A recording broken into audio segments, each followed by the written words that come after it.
Have you ever loved someone who made you doubt yourself? Someone who said they loved you, yet made you feel more alone than ever? Someone so distant, so cold, that you couldn't tell if they were heartless or just hurting inside. There's a razor-thin line between a narcissist, someone who manipulates through love, and an avoidant, someone who runs from love out of fear. Understanding that difference can change not just how you love, but how you heal yourself. So, how do you know if someone's a narcissist or just avoidant? And what do you do when your heart is already caught in the middle? That's what we're diving into today. Before you look for the differences, understand why these two types of people can pull you so easily off course. Both the narcissist and the avoidant share one thing in common. They've closed the door to their own hearts. Not because they hate you, but because they don't know how to love in the right way. They can't handle true intimacy. They fear being seen completely, clearly, without armor.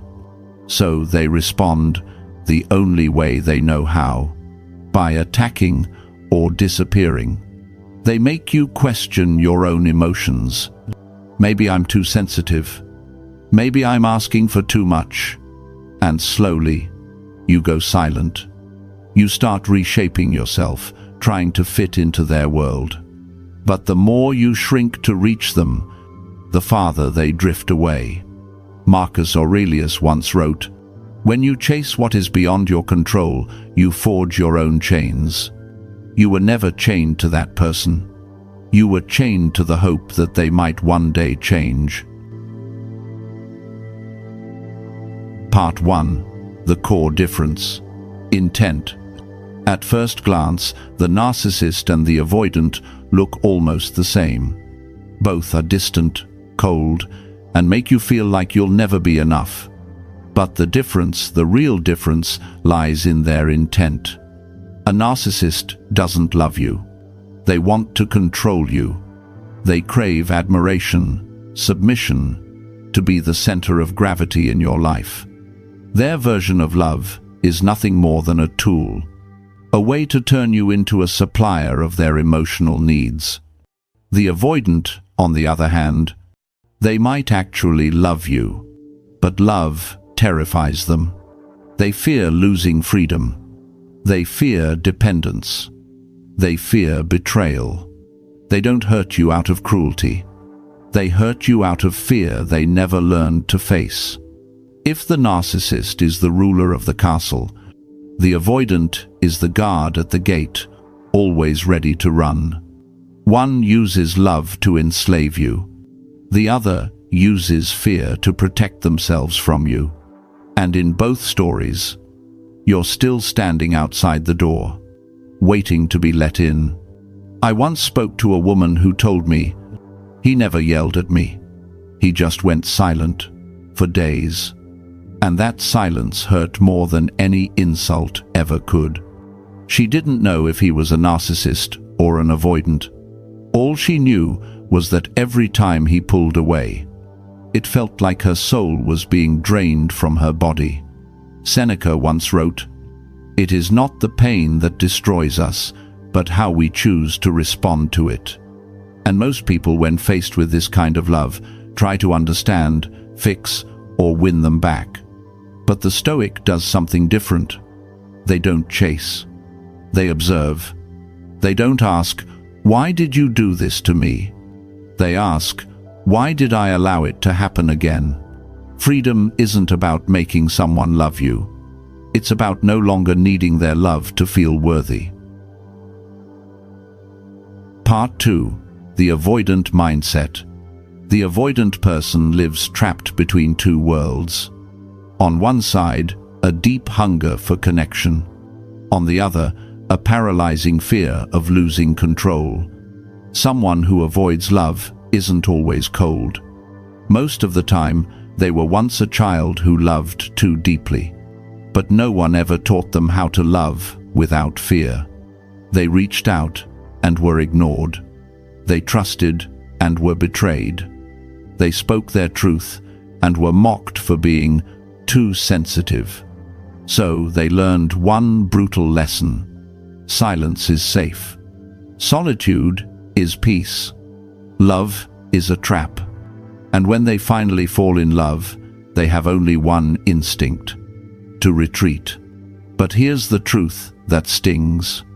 Sometimes it's not just them. It's you, too. If you keep choosing the ones who are distant, mysterious, hard to reach, if you keep falling for people who make you feel like you have to earn their warmth, then maybe, just maybe, you're not in love with them.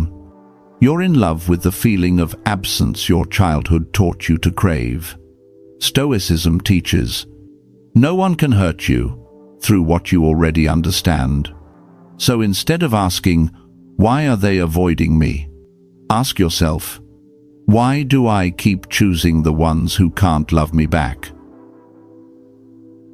Part 3. The Narcissist and the Game of Power. Unlike the Avoidant, the Narcissist isn't afraid of love. They use it. They don't run away. They attack. They're not afraid of being hurt. They're afraid of losing control. They study you. They learn what makes you open up, what makes you trust, what makes you need. And then, when your guard finally drops, they draw power from the very vulnerability you offered in good faith. A Stoic would call this what it truly is: the game of the ego. Someone once told me, when I met him, I felt like I'd been saved. But when he left, I realized I had never existed at all. That's what it feels like to love a narcissist. To be lifted to the sky, only to be dropped into nothingness. Marcus Aurelius once wrote, "The one who seeks admiration is a slave to the gaze of others." And the narcissist is a slave to their own reflection. They live for the image they've built, the illusion of perfection. And the tragedy is this: you become the audience to their performance. They confuse you. They make you doubt yourself. They convince you that every problem, every silence, every argument is your fault. They weaponize silence, turn it into punishment, then come back with a false honeymoon, a carefully staged show of affection to keep you hooked. That's not love. That's emotional dependency, disguised as intimacy. A Stoic doesn't fight a narcissist with words. They withdraw their energy. Because the moment you stop reacting, the narcissist's power collapses. Your silence becomes a fortress. Because they can't survive without your response. They feed on it. They need it. When you stop reacting, you starve the illusion. Stoicism calls this apatheia, a calm and disciplined mind untouched by the storms of others. It's not numbness, it's mastery. It's the ability to choose which emotions deserve your attention. You don't need revenge. You don't need to prove a thing. You simply take away the mirror. No reflection, no reaction, no worship. And just like that, they fade, because they can't exist in the dark, when no one's shining the light on them anymore. If you've ever loved a narcissist, don't hate them. Observe them. They are living proof of what happens when the ego rules the soul. A mirror of what Marcus Aurelius once warned: when the soul is sick, it does not need punishment, it needs understanding. And the first understanding is this: no one can control you if you no longer need their love to feel whole. When you let go of that need, you become free. Not because you defeated them, but because you simply stopped playing their game. Part 4. The Journey of Healing. After a relationship like this, there are only two paths. One, bitterness, blame, and resentment. Or two, awakening, understanding, and rebirth. Socrates once said, "A life unexamined is a life not worth living." Healing doesn't mean forgetting. It means you stop replaying the same story over and over in your mind. You stop defending them with, "They didn't mean to hurt me." You stop trying to become good enough to be loved. And when you begin to heal something inside, you shifts. You no longer chase anyone. You no longer need to be understood to feel worthy. You no longer have to prove your value to anyone. Seneca called this inner freedom, the kind that comes only when you stop trying to control others. When you set boundaries, a real partner will understand and respect them. The narcissist will feel threatened. The avoidant will walk away. And that right there is your answer. You don't need to scream. You don't need to explain.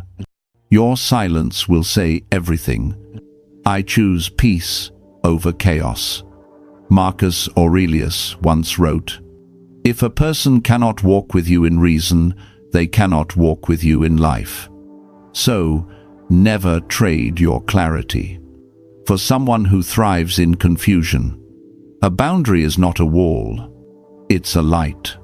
It reveals who's brave enough to stay. Conclusion. In the end, maybe they were a narcissist, or maybe just a wounded soul running from love because it once hurt too much. But the truth is, it no longer matters. Don't waste your peace trying to label them. Don't chase answers that won't set you free.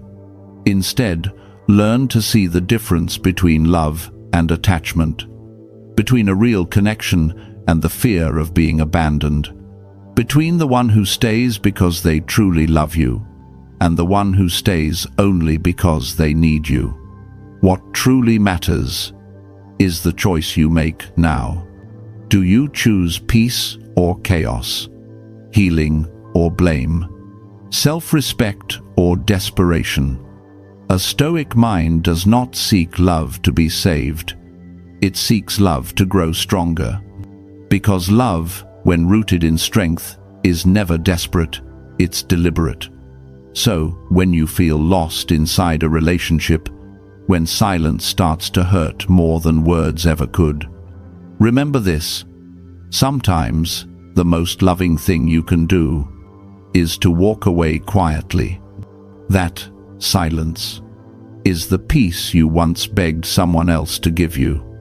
Now, it's yours to keep. If this message spoke to you, take a breath and remind yourself, you are your own peace.